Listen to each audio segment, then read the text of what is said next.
ये तो सब जानते हैं कि रावण एक राक्षस कुल का राजा था, जो अत्यंत ही बलशाली, महापराक्रमी योद्धा और एक परम शिव भक्त था।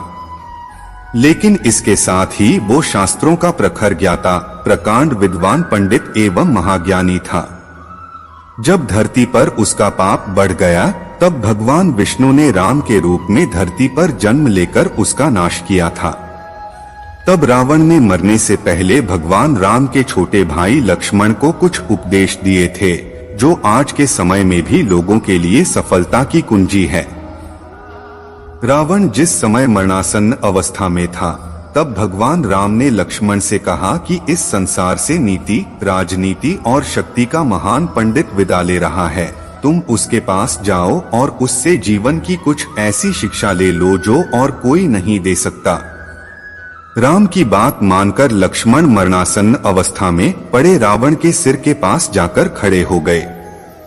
लक्ष्मण काफी देर तक रावण के सिर के पास खड़े रहे, लेकिन रावण ने उनसे कुछ नहीं कहा।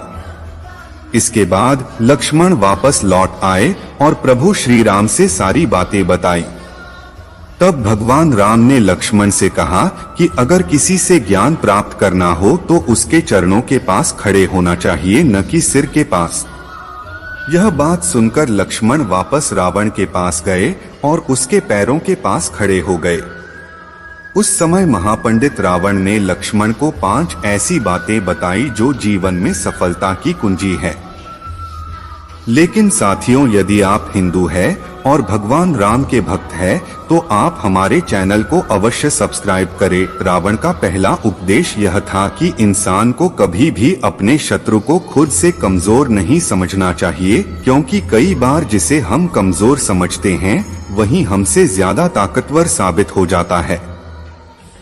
रावण का दूसरा उपदेश था, खुद के बल का दुरुपयोग कभी भी नहीं करना चाहिए। घमंड इंसान को ऐसे तोड़ देता है जैसे दांत किसी सुपारी को तोड़ता है।